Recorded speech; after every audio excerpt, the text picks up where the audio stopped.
dis à quelqu'un, la honte que Christ enlève aujourd'hui ne reviendra pas parce qu'il arrache les racines. Tu ne porteras pas ce manteau-là 2 fois.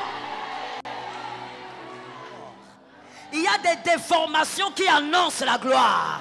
Il y a des déformations qui annoncent la puissance. Ah, j'ai pitié de toi. Je te prophétise au nom de Jésus. Cette honte t'a déformé, mais elle était en train de former la gloire. Je dis à quelqu'un, aujourd'hui et dans l'avenir, n'aie pas peur de la honte qui va t'atteindre.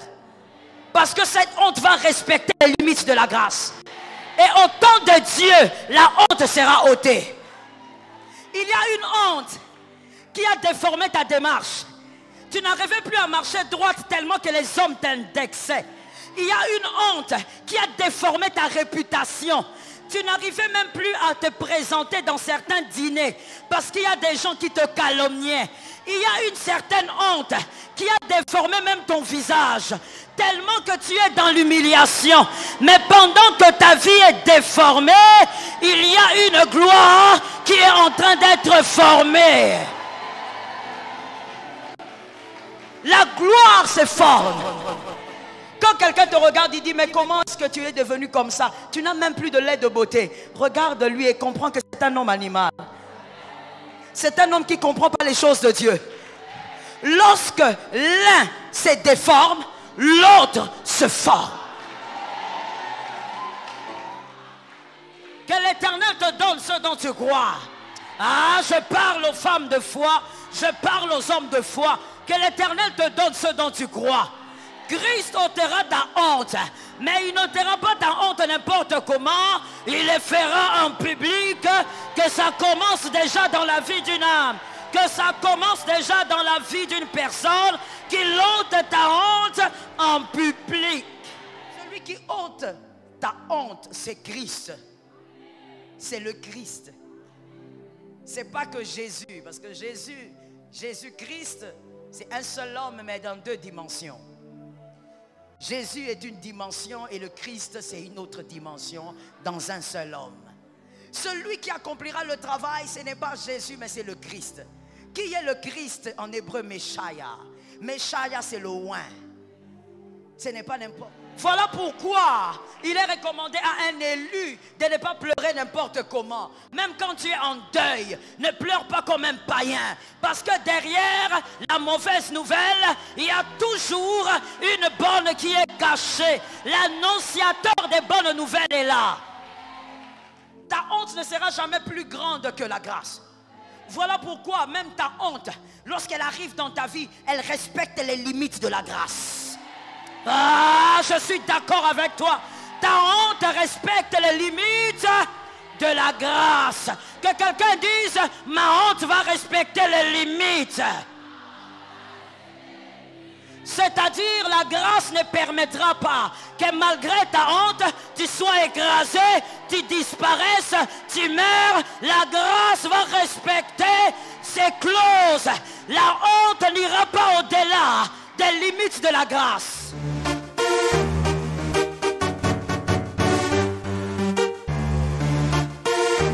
Shalom bien-aimé dans le Seigneur Jésus-Christ. Aujourd'hui la servante de Dieu Joël Gloria Cabassel, pasteur principal de l'église Assemblée évangélique Nouvelle Alliance de Kinshasa, parle de la honte qui ne dépassera pas la grâce. Peu importe ton âge, Christ ôtera ta honte devant tous si tu crois.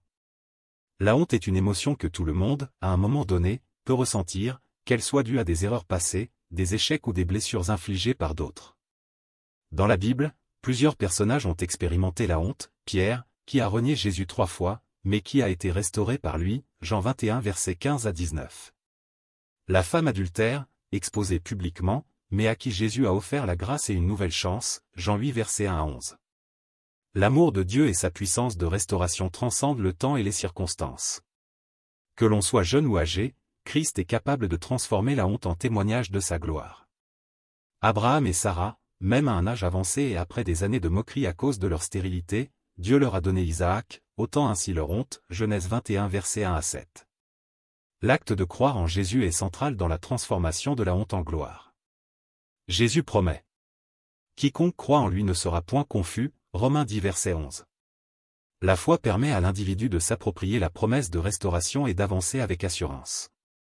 Lorsque Dieu ôte la honte, il ne le fait pas dans le secret, mais devant les autres, pour que son nom soit glorifié. C'est une forme de témoignage vivant. Jésus ressuscité est le plus grand exemple, ce qui était une apparente honte sur la croix est devenu une victoire éclatante vue par tous. Bien-aimé dans le Seigneur, si tu te sens prisonnier de la honte, souviens-toi que ton âge, ton passé ou tes limites ne sont pas des obstacles pour Dieu. Tout ce qu'il demande, c'est que tu lui fasses confiance et que tu lui donnes ton cœur.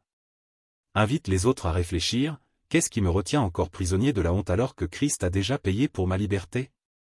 Abonnez-vous, aimez et partagez afin d'apporter l'évangile de Jésus-Christ aux nations car il y aura plus de joie dans le ciel pour un seul pécheur qui se repent.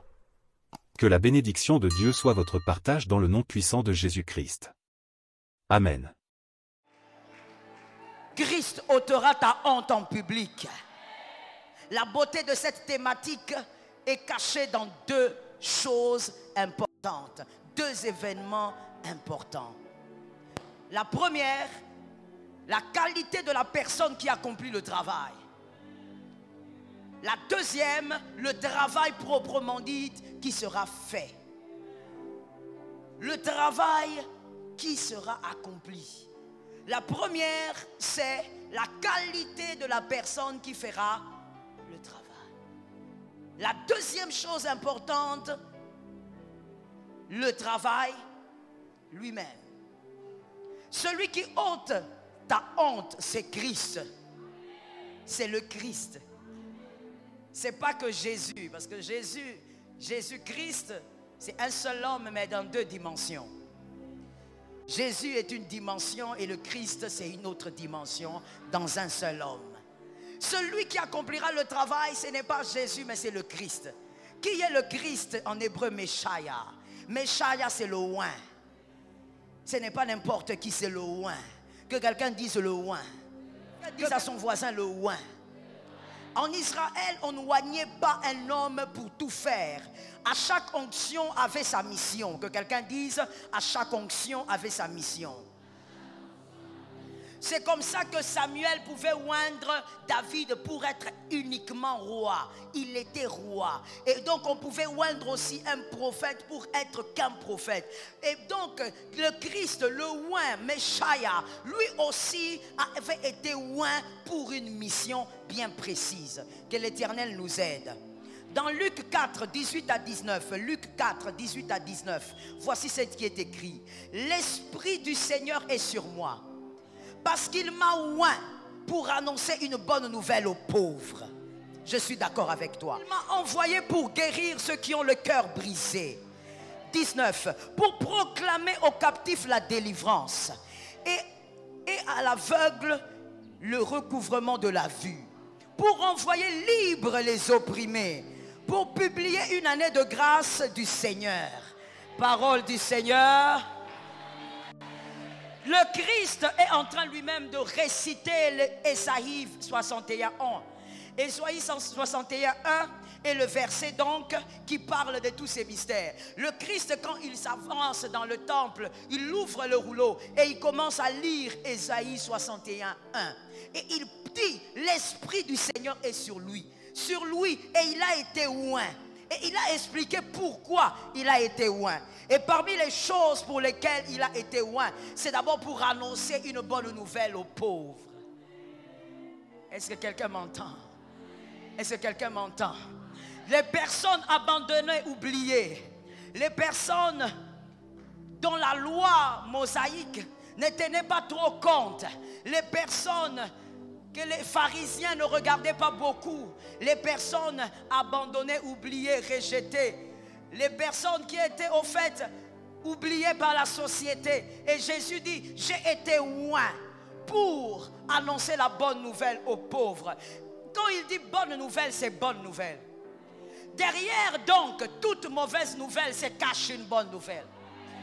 Derrière toute nouvelle bizarre, une nouvelle déchirante, se cache une bonne nouvelle. Parce que Christ annonce les bonnes nouvelles aux pauvres. En d'autres termes, quand Christ est dans une vie, il est là pour annoncer des bonnes nouvelles. Je parle à ceux qui ont Christ dans leur vie. Je parle à ceux qui ont Christ et Christ demeure. Là où Christ demeure, même lorsqu'il y a une mauvaise nouvelle qui arrive, il y a la face B de la mauvaise nouvelle. La face B, c'est la bonne nouvelle qui est cachée. Dis à ton voisin, voisin. Non, dis à ton voisin, voisin. Sois un peu plus rapide, dis voisin. Derrière ma mauvaise nouvelle, il y a une bonne qui est cachée.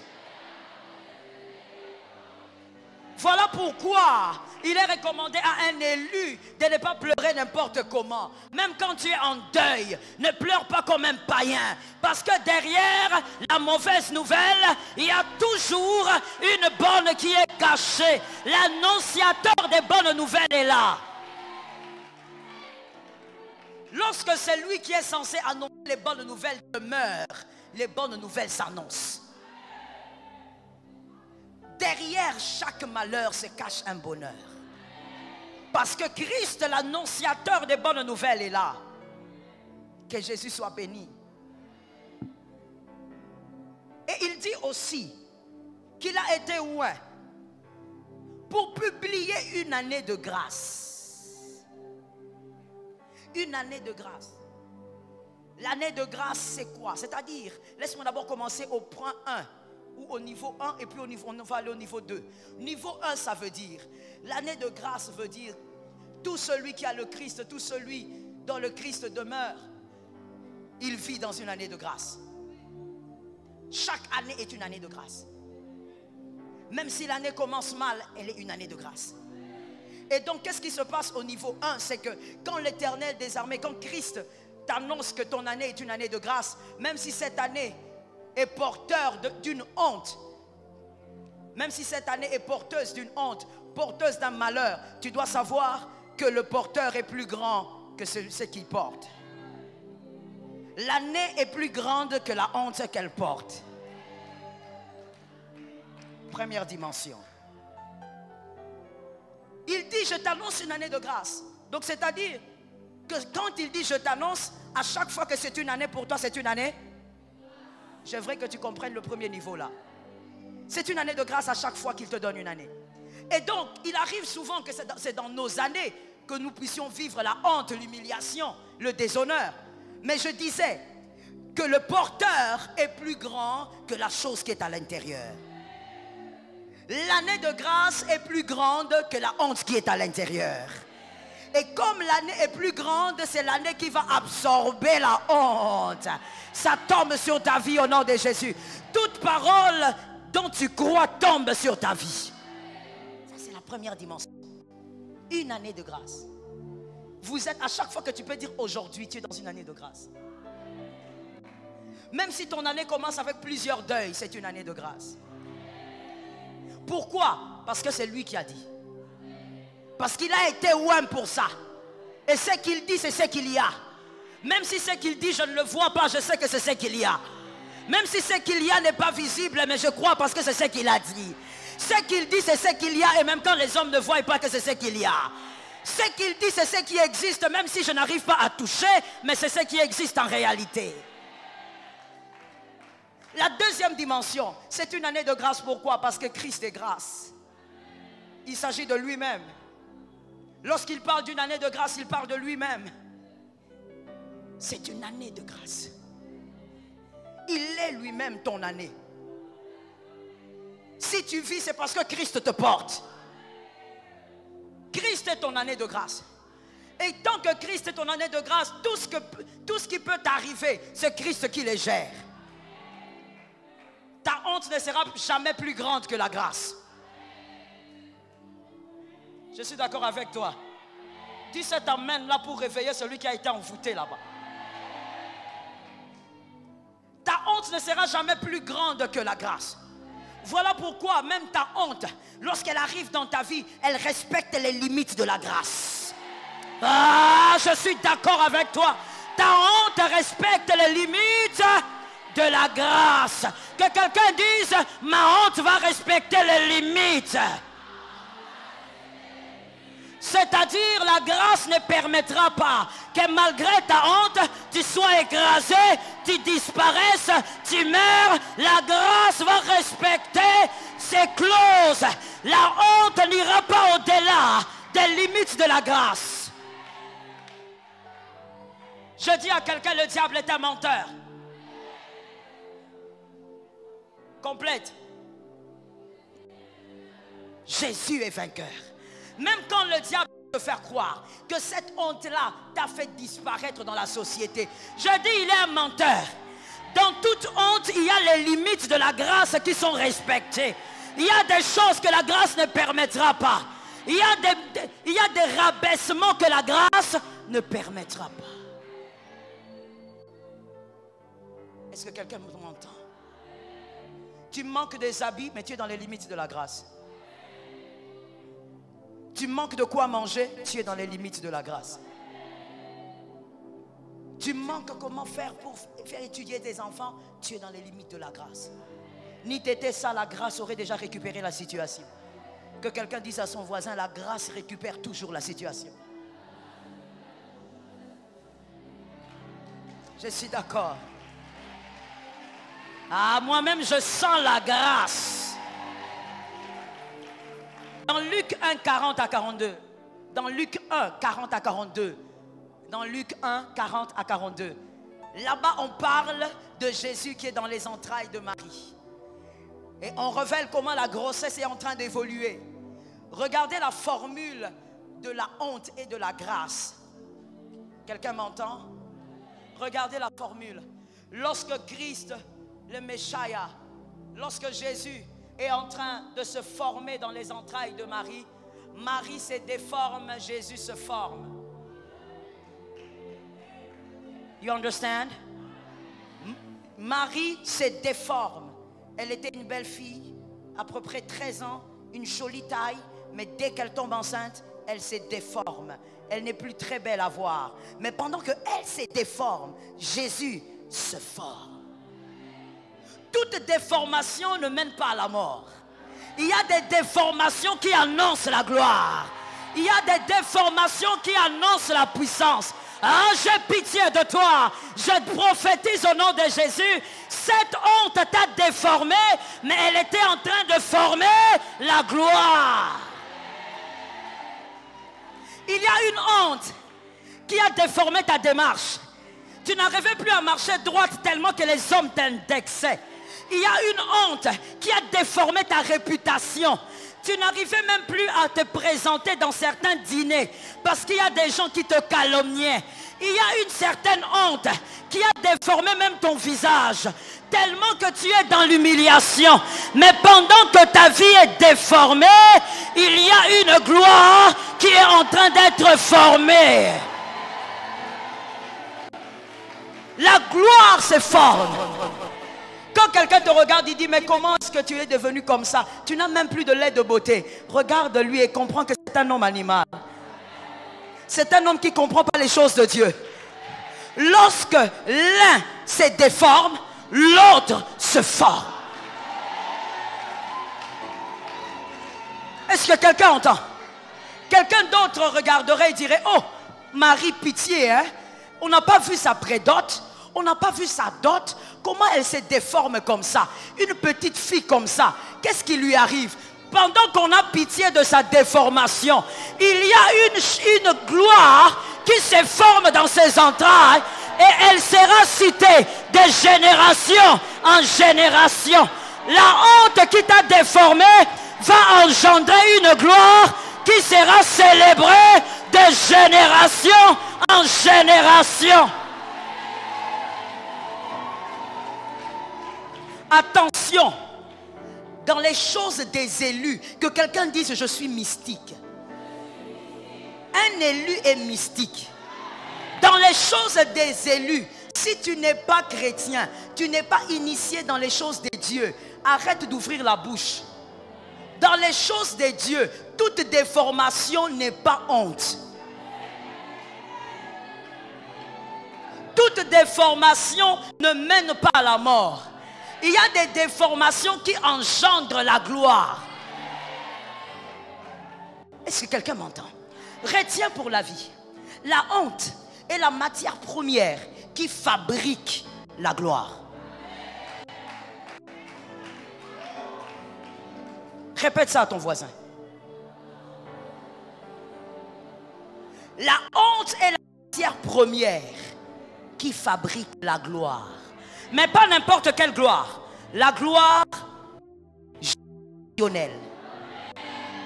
Parce qu'il y a deux types de gloire. La première, ou le premier type, c'est la gloire privée. Que quelqu'un me dise la gloire privée. La gloire privée est le premier type de gloire. Et nous pouvons voir cela dans 1 Samuel 17, 36. 1 Samuel 17, 36. C'est là que David dit, j'ai tué l'ours, j'ai tué le lion. Mais personne n'était avec lui. Il a tué ces deux choses-là seul. Et quand il était fier seul. Si on veut actualiser ou contextualiser aujourd'hui, on dirait que David, après avoir tué l'ours et le lion, il est allé dans sa chambre, il a célébré, il était seul. Ce sont les gloires privées. Dieu te fait du bien, mais les hommes ne savent pas. Dieu te célèbre, mais les hommes ne savent pas. Cette gloire sert à quoi? La gloire privée sert à faire grandir ta foi. La gloire privée sert à te rappeler que tout vient de Dieu. La gloire privée sert à te rappeler que tout ce que tu feras dans ta vie vient d'abord de Dieu. Ça, c'est la première gloire. La deuxième gloire maintenant, c'est la gloire générationnelle et la gloire publique. 1 Samuel 17, 51 à 54. 1 Samuel 17, 51 à 54. Ça, c'est la gloire publique. Dieu ne manifeste pas cette gloire pour toi. Que quelqu'un dise, c'est pas pour moi. Dieu manifeste cette gloire pour que les hommes sachent qu'il a toujours été avec toi. Pour que les hommes sachent qu'il est ton Dieu.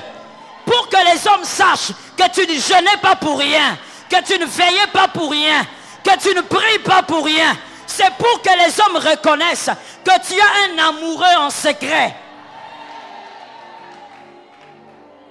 La gloire publique, Dieu la manifeste pour que les hommes sachent que dans le secret tu as un amoureux. L'amour de ta vie. Celui qui veille sur tes pas. Et c'est celui qui peut en public enlever ta honte. Et vous voyez, quand vous voulez vivre ce deuxième type de gloire, la gloire publique, la gloire qui est célébrée de génération en génération. Tes enfants célèbrent la gloire, tes petits-enfants célèbrent, tes arrière-petits-enfants. Ils célèbrent la gloire. Et donc, cette gloire a pour moule, cette gloire générationnelle a pour moule la honte.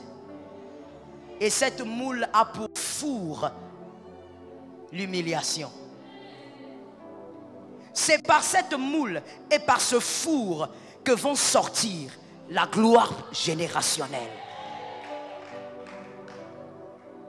Celui qui accepte de porter une honte a accepté de faire contribuer à toute une descendance une gloire générationnelle.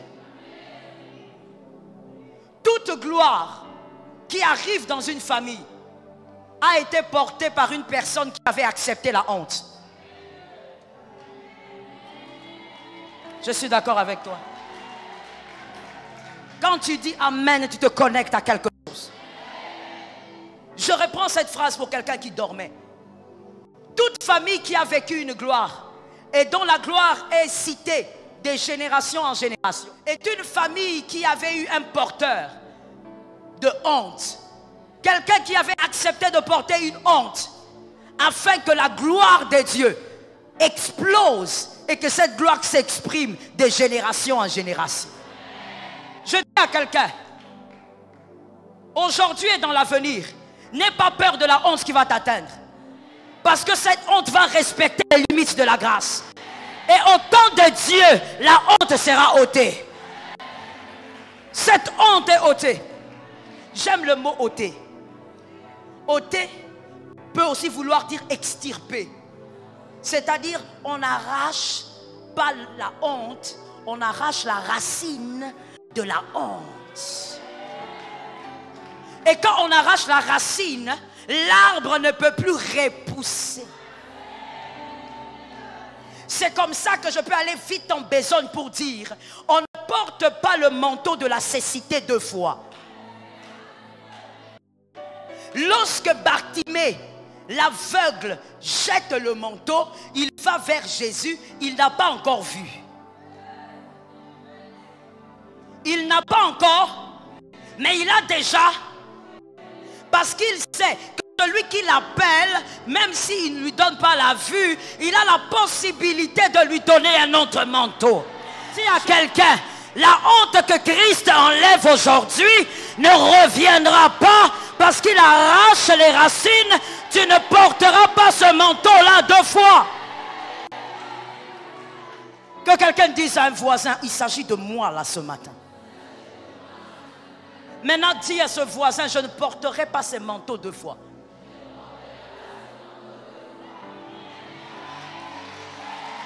Il y a des manteaux qui tombent pendant que je parle. Il y a des manteaux que le oint est en train d'arracher. Machéa est en train d'arracher. Il arrache les manteaux de la honte. Tu sais, quand Messiah arrache le manteau de la honte, c'est tellement arraché, c'est tellement extirpé que même toi-même tu oublies que tu portais cette honte-là. Je dis à quelqu'un, tu vas oublier. Bientôt tu vas oublier que tu portais ce manteau-là.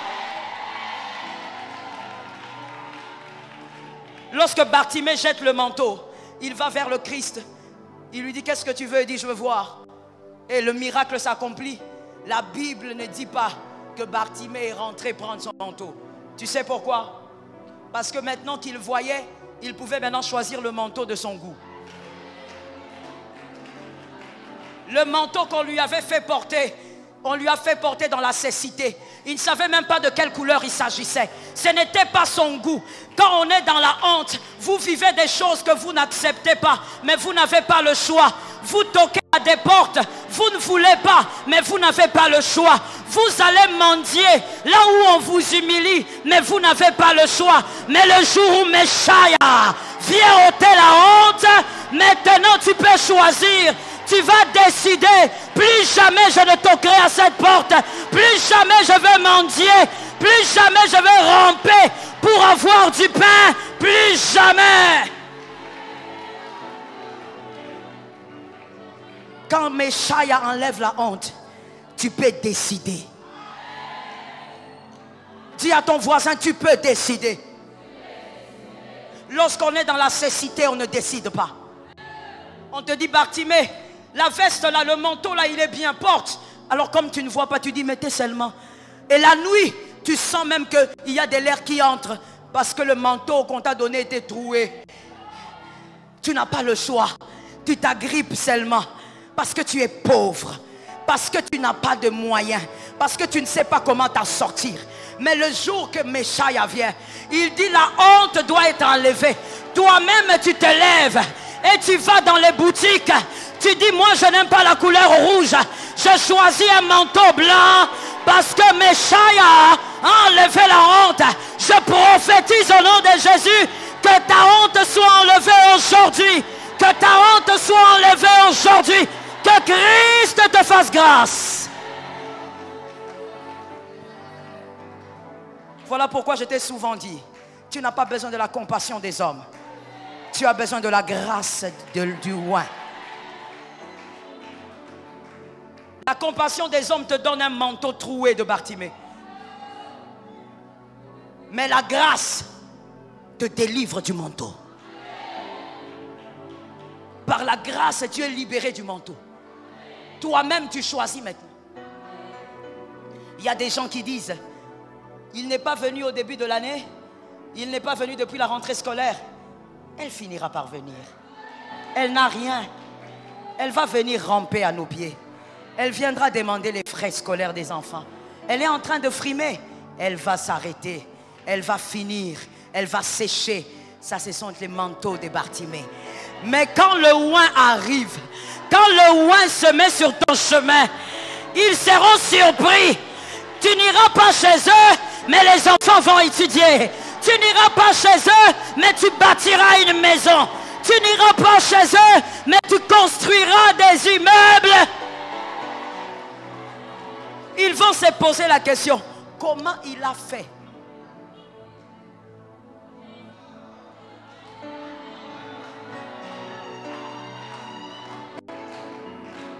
a même des gens qui vont dire, mais Bartimée, où est ton manteau? Non, ne lui posez pas la question d'où est son manteau. Cherchez à comprendre pourquoi il marche sans béquille. Parce que le oint enlève ta honte. La béquille d'aujourd'hui, elle tombe. L'endroit là où on avait l'habitude de t'attendre pour étendre la main, tu n'iras plus là-bas. Ta honte a été enlevée. Meshaï a tracé des chemins. Il a tracé des voies. Je prophétise au nom de Jésus. Aujourd'hui, pas demain, que le Messie trace des chemins. Qu'un chemin de gloire soit tracé. Soit la surprise de demain. Je ne parle pas de demain, du futur, je parle de demain. Je me connecte à certaines personnes, je parle de demain. Je parle de demain. Je parle de demain. Vous savez, toute honte ne mène pas forcément à la fin. Il y a des hontes qui doivent arriver pour que le salut arrive. Il y a des saluts, des délivrances, des libérations de toute une famille qui arrivent, mais par la honte. Est-ce que quelqu'un m'entend? Lorsque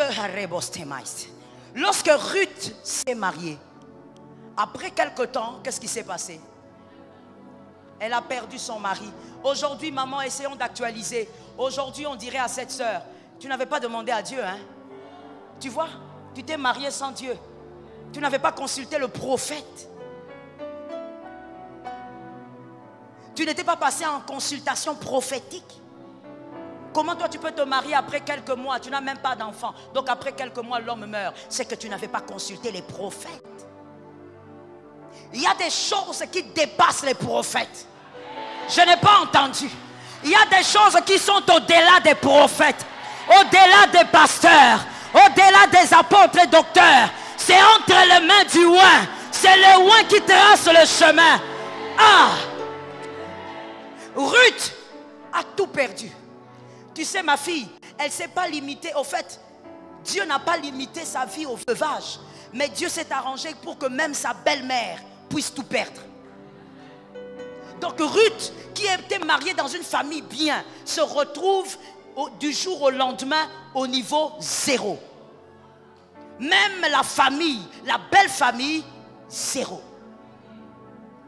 Certainement que les gens ont dit, cette fille a une malédiction.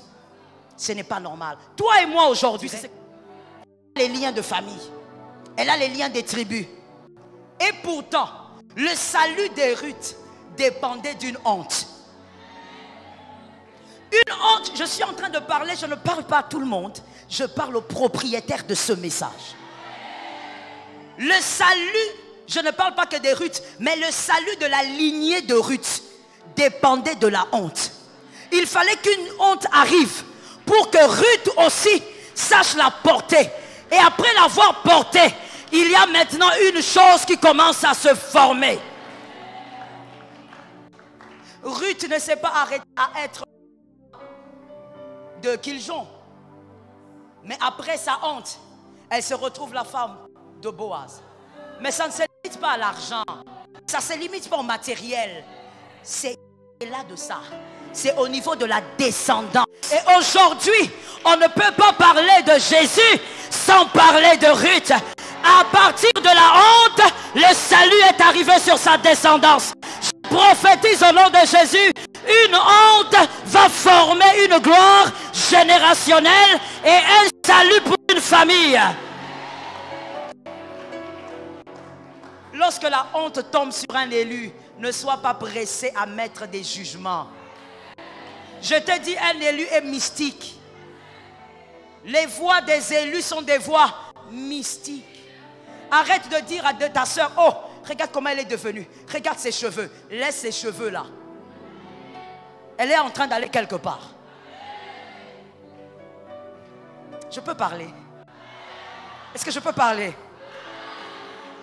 On ne glane pas. Je reste toujours chez Ruth. On ne glane pas avec des cabellos. On ne glane pas avec des brésiliennes sur la tête. Non, quand quand on glane comme Ruth, une veuve qui n'a que Naomi, on a des cheveux bizarres, des habits bizarres, on oublie même son corps. Mais le Messia, quand il vient ôter, il va enlever ta honte. Et quand on enlève ta honte, tu n'es plus la première Ruth, tu deviens la deuxième Ruth. Je prophétise, tu es la seconde Ruth. Dis à ton voisin, j'y vais doucement avec le Messia. Il y a des gens qui ne parlent pas. Voilà pourquoi tu n'auras pas de témoignage. Quand on dit parle, c'est à cause de l'onction qu'il y a ici. Alors parle. Le Messia t'amène quelque part. Est-ce que quelqu'un capte? Vous savez, lorsque le Messia doit intervenir dans la vie de quelqu'un, des fois on se pose la question, mais maman, alors tout ça c'est bien, mais pourquoi c'est dur? Pourquoi ça doit prendre si longtemps? Pourquoi on doit attendre 11 ans pour avoir cet enfant?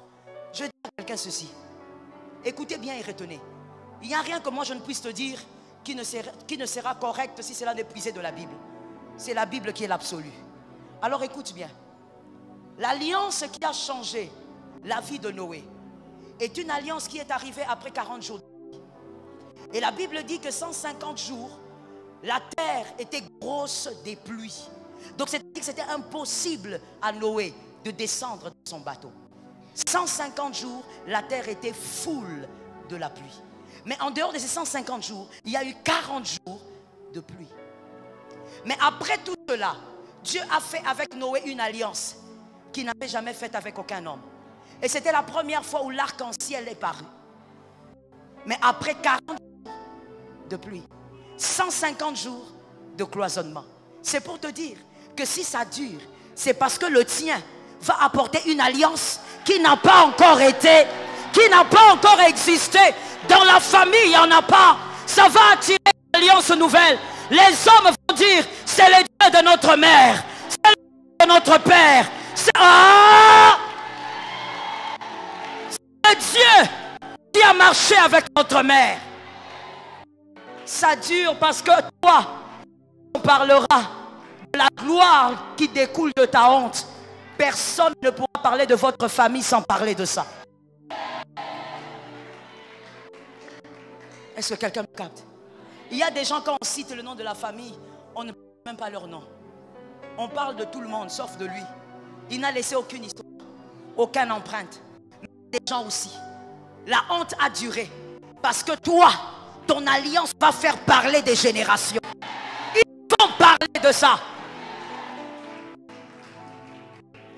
Vous savez, lorsqu'Agar est là et qu'on n'a pas Isaac, on supplie pour porter Ismaël. On supplie pour porter Ismaël. Et des fois même Agar va refuser et toi tu pleures. Parce que tu n'as pas Isaac. Lorsque tu n'as pas Isaac, tu veux qu'Agar reste là. Parce que quand tu vois Ismaël, tu es consolé. Même si c'est l'enfant de l'autre. Lorsqu'on est dans la honte, vous savez, il y a des gens, même quand ils vous insultent, vous ne pouvez pas les éviter. Pourquoi? C'est lui qui te donne le pain. C'est lui qui habite tes enfants. Même quand tu vas là-bas, on humilie ton père qui est déjà décédé.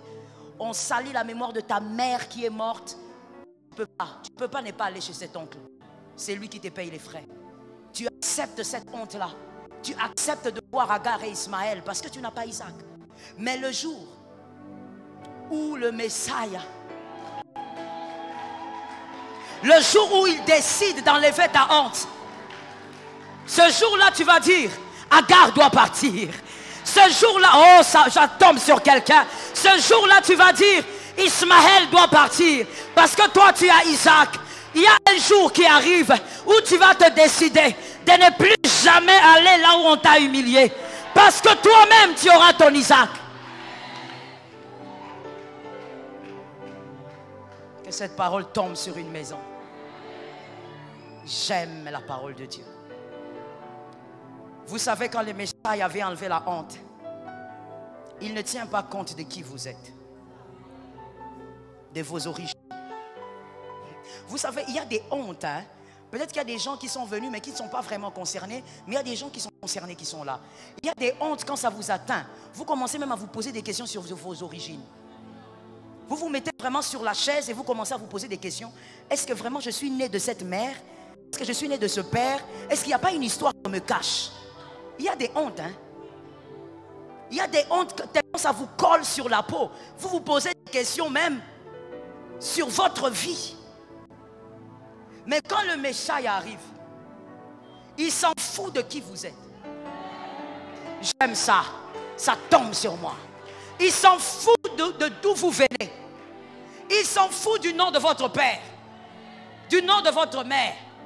Il s'en fout même d'où vous êtes, à quel endroit vous êtes. S'il décide d'ôter votre honte dans un marché, il va l'ôter dans le marché. Ah, ça tombe sur quelqu'un. S'il veut ôter la honte maintenant, now, il le fait tout de suite. Je finis en disant, le Messie entre dans le temple. J'aime l'homme de Galilée. Heureusement que j'ai pour moi le Dieu d'Israël.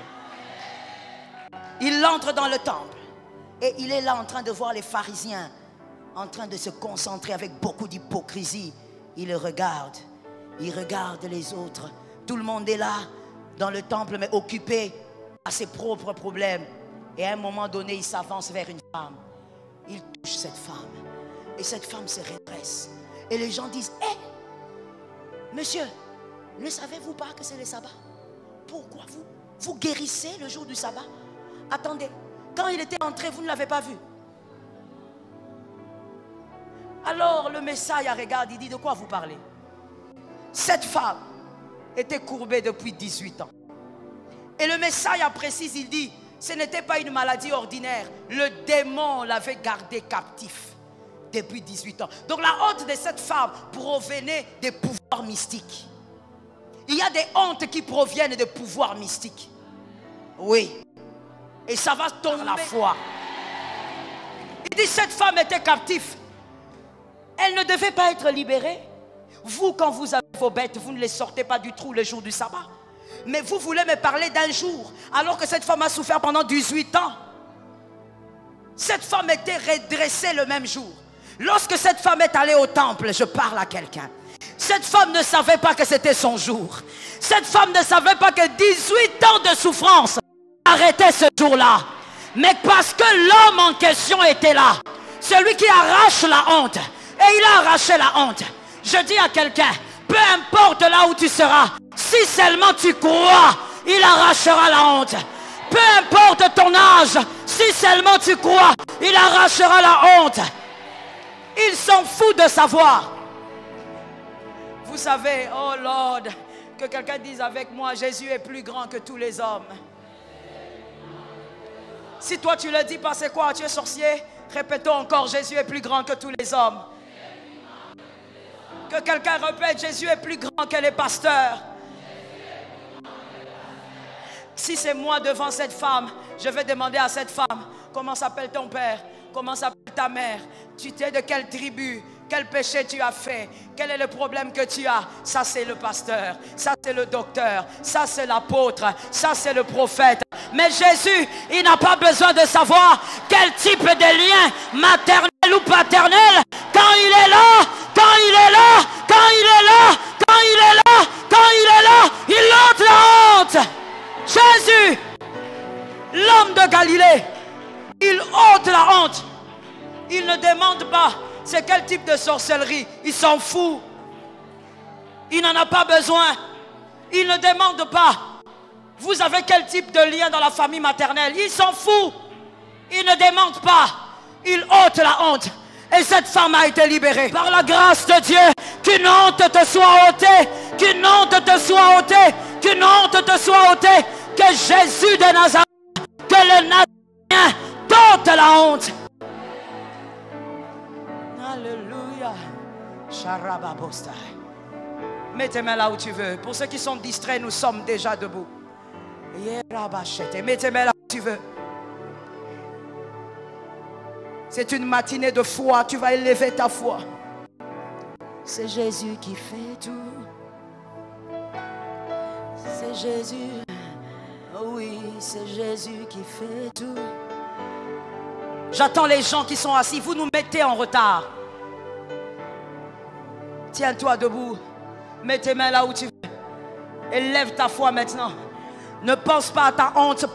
Pense au Messie. Pense au oint. Pense à celui qui a été oint pour te libérer. Et commence à l'appeler. Commence à l'appeler. Dis-lui, Seigneur Jésus, je crois que tu peux me délivrer de cette honte. Père, fais-le aujourd'hui par la grâce. Commence à l'appeler. Alléluia. Des choses glorieuses sont en train de se passer. Nous bénissons le Seigneur. C'est Jésus qui délivre de la honte qui a duré des années et des années. Jésus de Nazareth. C'est toi qui délivres de la honte. C'est toi qui délivres. Reculez. C'est toi qui délivres de la honte. Reculez.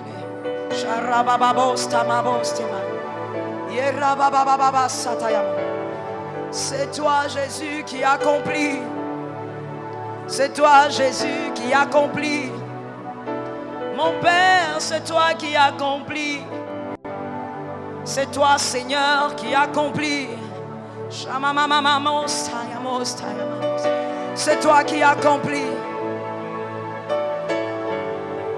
Non, ne récite pas des formules habituelles. Parle à Jésus et parle de ta vie. Je suis en train de voir. Il y a des personnes qui sont délivrées de la chaîne, de l'humiliation, de la chaîne de la honte. Shalom bien-aimés dans le Seigneur Jésus-Christ. J'espère que vous avez aimé cette vidéo. Abonnez-vous et partagez pour porter l'évangile de Jésus-Christ aux nations, car il y aura plus de joie dans le ciel pour un seul pécheur qui se repent. Merci de faire partie de notre famille Wonderful Jésus-Christ.